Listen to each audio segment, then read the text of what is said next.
Mithun sir നമുക്ക് ഒരുമിച്ച് ഒരു യാത്ര. കാരണം ഇവിടെ വന്നിരിക്കുന്ന ആൾക്കാർക്ക് എല്ലാവർക്കും ഒരുപാട് ചോദ്യങ്ങളുണ്ട്. ഈ പറഞ്ഞതുപോലെ ഇവരെല്ലാം രജിസ്റ്റർ ചെയ്ത് ഇവിടെ വന്നേക്കുന്നത് തന്നെ ഒരുപാട് മനസ്സിലുള്ള ഒരുപാട് കാര്യങ്ങൾ നിങ്ങളുമായിട്ട് നേരിട്ട് സംവദിക്കാം. മിഥുൻ യഥാർത്ഥത്തില് ഇദ്ദേഹത്തിന് 85 വയസ്സ് പ്രായമുണ്ടെന്നാണ് പറയുന്നത്. കണ്ടാ പറയൂ. ആലപ്പുഴയാണ് നാട്. 85 വയസ്സുണ്ട്. നന്നായി. രാവിലെ വന്ന് ശ്രീകണ്ഠൻ നായരുടെ ഈ പരിപാടിയാണ് എനിക്ക് തരുന്ന ഊർജം. അതുകൊണ്ട് ഈ അങ്ങയുടെ പേരെന്താ? SN സുഗതൻ. ഇതിനു വേണ്ടി അദ്ദേഹത്തിനെ കാണാൻ വേണ്ടിയാ വളരെ വളരെ വളരെ വളരെ നല്ലൊരു പരിപാടി ഒരു രാഷ്ട്രീയ പാർട്ടിക്കും ചെയ്യാൻ പറ്റത്തില്ല. രാഷ്ട്രീയ പാർട്ടിയെ കണ്ട് മനുഷ്യൻ മടുത്ത്. അതുകൊണ്ട് നേരത്തെ ശ്രീകണ്ഠൻ നായർ ഒരു കാര്യം ഇവിടെ പറഞ്ഞ് കാവൽക്കാരനായി കാണുമെന്ന്. ഞങ്ങളെയൊക്കെ കാവൽക്കാരനായിട്ട് വലിയ സന്തോഷം, വലിയ സന്തോഷം. ഇവിടെ ശ്രീ ഗോപി ഇരിപ്പുണ്ടോ? ശ്രീ ഗോപി ഇവിടെ ഉണ്ട്. ഗോപിക്ക് മിഥുൻ ഒരു ചെറിയ പ്രശ്നമുണ്ടെന്ന് തോന്നുന്നു. സാറേ, എനിക്ക് ഒരു പ്രശ്നമുള്ള എൻ്റെ മകൻ കാണാതെ പോയിട്ട് 18 വർഷമായി. അവൻ നാഷണൽ അവാർഡ് കിട്ടിയ അങ്ങോട്ട് നമുക്ക് ഓഡിയൻസിനെ നോക്കി പറയാം സർ. നാഷണൽ അവാർഡ് കിട്ടിയ അഖിൽ GS എന്ന് പറയുന്ന തിരുവനന്തപുരം ജില്ലയിലെ നെയ്യാറ്റിൻകര താലൂക്കിൽ അതിയന്നൂർ പഞ്ചായത്തിലെ ഒരു കുട്ടിയാണ്. മനസ്സിലായി. സ്ക്രീനിൽ ഇപ്പോൾ കാണുന്നുണ്ട്. നമുക്ക് ഫോട്ടോ കാണാം. ഞാൻ ഈ പരിപാടിയിൽ ശ്രീകണ്ഠൻ നായരുടെ പരിപാടിയിൽ കാണണമെന്ന് വളരെയധികം ആഗ്രഹത്തോടു കൂടിയാണ് ഇവിടെ വന്നത്. എൻ്റെ മോനെ കണ്ടു കിട്ടാനുള്ള എല്ലാ ഇതും ചെയ്തു തരണമെന്ന് വിനീതനായി അപേക്ഷിച്ചു.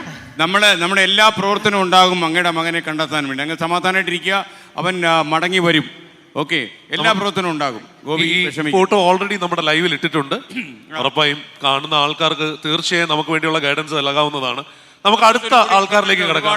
ആളുകൾ ഇവിടെയുണ്ട്. എന്തുപറ്റി അമ്മയ്ക്ക്? എന്തോ അപ്പാ വരൂ. അമ്മ വരൂ. അമ്മ എന്ത് പറ്റി അമ്മയ്ക്ക്? പറ കണ്ണ് മൈക്ക് ഞാൻ കൈ തരട്ടെ. പേരെന്താണ്? പറഞ്ഞോളൂ. എനിക്ക് വീട് കിട്ടാതെ ഉണ്ടായി. 1.5 വർഷമായി. പട്ട കിട്ടിയിട്ട് താക്കോല് കൈമാറത്തുണ്ടായി. ഇപ്പൊ ഞാൻ റൂമിലുണ്ടായി ഉക്കിനടക്കത്ത്. അവിടേക്ക് എന്നെ ചാനൽക്കാർക്ക് വിളിച്ചിട്ട് 24 ചാനൽക്കാർ വന്ന ശേഷം ഇപ്പൊ വന്നിട്ട് 2-3 മാസം ആകുമ്പോ കുറച്ചുകൂടി അടുത്തോട്ട് വയ്ക്കും മോനെ. ഞാൻ താക്കോൽ കൈമാറിയിട്ട് ഇപ്പൊ വീട് കിട്ടിയിട്ടുണ്ട്. താമസമായിട്ടില്ല. മറ്റന്നാ 21-ാം തീയതി താമസാടെ പെർലത്ത് വീട് കിട്ടിയത്. വലിയ സന്തോഷം, വലിയ സന്തോഷം. നമ്മുടെ ഇവിടെ വീട് കിട്ടിയ ആളാണ്. വീട് കിട്ടിയ 100 വീടുകളിൽ ഒരെണ്ണം കിട്ടിയ ആളാണ്. അപ്പൊ വളരെ സന്തോഷം. Thank you. അപ്പൊ നമ്മുടെ പറഞ്ഞോളൂ. എന്റെ പേര് സുജാത. ഞാൻ കോഴിക്കോട് വരുന്നത്. എനിക്ക് 8 വർഷമായിട്ട് വീൽചെയറിൽ. ഇപ്പൊ 3 വർഷമായിട്ട് ട്യൂബിലെ മൂത്രം. മനസ്സിലായി. അമ്മ നമ്മുടെ അവിടെ ഒന്ന് പാട്ടൊക്കെ പാടിയതല്ലേ? കോമഡി ഉത്സവത്തിന് കഴിഞ്ഞ സെപ്റ്റംബറിൽ വന്നൊരു പാട്ട് പാടിയതാ. പക്ഷെ അതാരും സംരക്ഷണം ചെയ്തില്ല. ഞാൻ കുറെ പ്രാവശ്യം ഋതുസാറിനെ ഒരു കാര്യം, ഇപ്പൊ ഒരു പാട്ട് പാടാമോ? പാടാലോ. സംപ്രേഷണം ചെയ്തിരിക്കുന്നു. പാടിക്കോളൂ.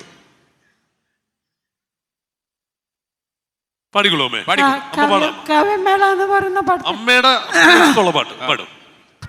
ദേവി ശ്രീദേവി തേടി വരുന്നു ഞാൻ ദേവാലയവാതിൽ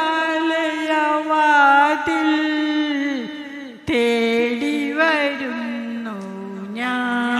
അമ്മയുടെ വിഷമം മാറിയല്ലോ. സന്തോഷായില്ലേ? വിഷമം മാറി. അപ്പൊ പ്രിയപ്പെട്ട